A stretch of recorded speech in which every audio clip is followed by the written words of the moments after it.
ओम। प्रिय विद्यार्थियों, सुप्रभात।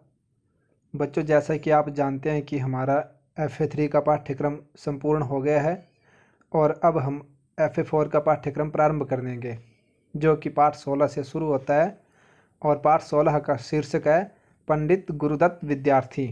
तो आज इस पाठ के माध्यम से हम पंडित गुरुदत्त विद्यार्थी के जीवन के बारे में जानेंगे। तो आइए इसे हम प्रारंभ करते हैं। स्वामी दयानंद के कर्मठ अनुयायियों में पंडित गुरुदत्त का विशिष्ट स्थान है।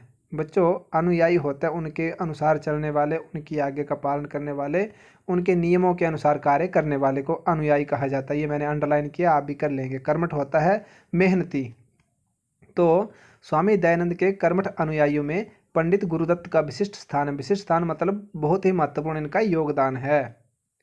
पंडित गुरुदत्त का जन्म 26 अप्रैल 1864 को मुल्तान नगर, अब पाकिस्तान में हुआ था।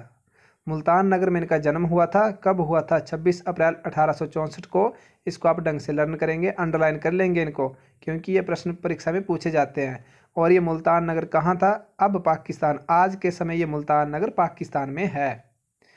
जन्म काल से ही वे अत्यंत मेधावी थे।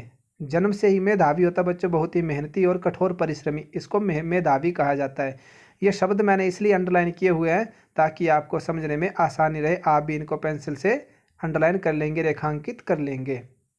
विद्यार्थी जीवन में ही इन्होंने नए नए कीर्तिमान स्थापित किए।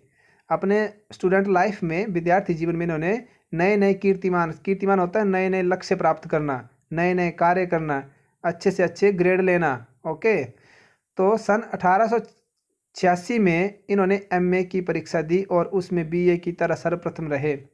सन 1886 में बच्चे इन्होंने MA की परीक्षा दी थी और उसमें भी BA की तरह, जो इन्होंने BA में जैसे सर्वप्रथम स्थान प्राप्त किया था, उसी तरह वो MA में भी सर्वप्रथम स्थान प्राप्त इन्होंने किया था।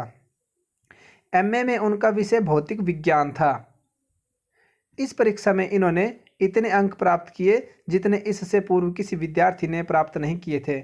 इस भौतिक विज्ञान के विषय की MA परीक्षा में इन्होंने इतने ज़्यादा अंक प्राप्त किए थे जितने उससे पहले किसी छात्र अथवा छात्रा ने नहीं लिए थे।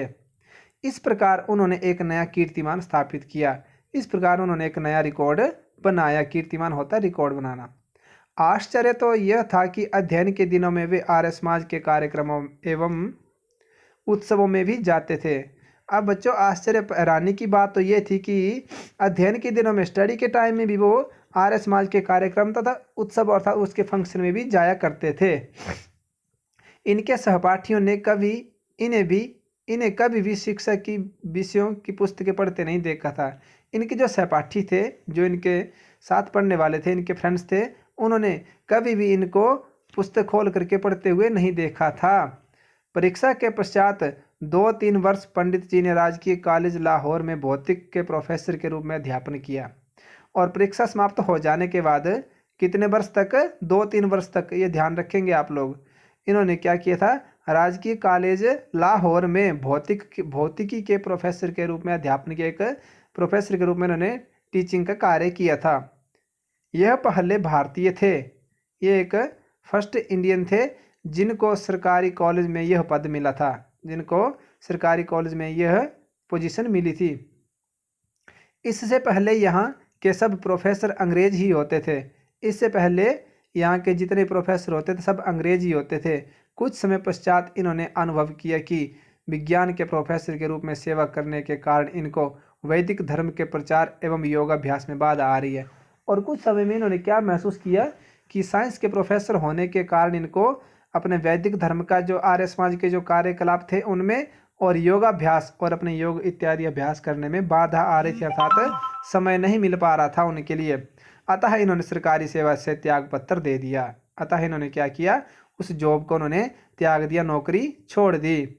इसके पश्चात गुरुदत्त जी को अतिरिक्त सहायक एक्स्ट्रा असिस्टेंट कमिश्नर पद पर नियुक्ति दे हेतु प्रस्ताव प्राप्त हुआ। इसके बाद इनको क्या हुआ? अतिरिक्त सहायक के रूप में इनको और भी एक लेटर आया और लाहौर के जिलाधीश ने इन्हें बुलाया भी। और लाहौर के जिलाधीश ने इनको बुलाया, किंतु पंडित जी ने यह प्रस्ताव स्वीकार न किया। परंतु इन्होंने क्या किया? इस प्रस्ताव को स्वीकार नहीं किया, अर्थात उसे मना कर दिया। ऋषि ऋण से उऋण होने के लिए जो त्याग पंडित जी में दिखाई देता है, उसका उदाहरण अन्य ऋषि भक्तों में कम मिलता है। बच्चों, ऋषि ऋण से उऋण होने के लिए, उऋण होता है मुक्त होना, अपने आप को ऋण से मुक्त करना, इसे उऋण कहा जाता है। तो ऋषियों के ऋण से जो मुक्त होने के लिए जो त्याग पंडित जी में दिखाई देता है, पंडित गुरुदत्त विद्यार्थी में दिखाई देता है, यह उदाहरण अन्य ऋषियों में बहुत ही कम देखने को मिलता है। विज्ञान के विद्यार्थी होने के कारण पंडित गुरुदत्त भी ईश्वर की सत्ता के प्रति पहले पूर्ण आस्थावान नहीं थे। जब वो साइंस के स्टूडेंट होते थे तो वो भी ईश्वर की सत्ता को नहीं मानते थे, परमात्मा में आस्था नहीं रखते थे। आर्य समाज लाहौर की ओर से 1883 में स्वामी दयानंद की रुग्णावस्था में सेवा करने के लिए उन्हें अजमेर भेजा गया। आर्य समाज लाहौर की ओर से 1883 में बच्चों, जब स्वामी दयानंद सरस्वती, रुग्णावस्था होता है बीमारी की अवस्था, रुग्ण कहते हैं बीमार होना, तो जब स्वामी दयानंद सरस्वती बीमार थे तो इनको सेवा के लिए कहाँ भेजा गया? अजमेर भेजा गया। वहाँ उन्होंने स्वामी जी की प्रभावशाली मृत्यु का दृश्य देखा और वहाँ पर पंडित गुरुदत्त विद्यार्थी ने क्या देखा? स्वामी दयानंद सरस्वती की मृत्यु, जो एक प्रभावपूर्ण मृत्यु थी। मौत के भय से बड़े बड़े योद्धा कांप जाते हैं बच्चों, जब मृत्यु पास आती है तो बड़े बड़े योद्धा भी कांपने लगते हैं। उसी मृत्यु का स्वामी जी ने हंसते हंसते स्वागत किया। परंतु स्वामी दयानंद सरस्वती के पास जब मृत्यु आई उनका, अर्थात जब मृत्यु का काल आया, समय आया, तो उन्होंने हंसते हंसते उसका स्वागत किया और उसे स्वीकार किया। प्रभु तेरी इच्छा पूर्ण हो, यह कहकर प्राणायाम किया और प्राण छोड़ दिए और हाथ जोड़ करके परमात्मा से कहा कि हे प्रभु, तेरी इच्छा पूर्ण हो, आप जो चाहते हैं वो पूरी हो जाए, अर्थात यदि आप मेरी मृत्यु चाहते हैं तो आपकी इच्छा पूर्ण हो जाए। यह कहकर उन्होंने प्राणायाम किया और प्राण त्याग कर दिए। यह अभय कैसे, अर्थात इतना अभय कैसे, इतने निडर कैसे, क्यों और कहां से? गुरुदत्त के हृदय में ईश्वर की सत्ता के प्रति सोया ईश्वर जाग उठा।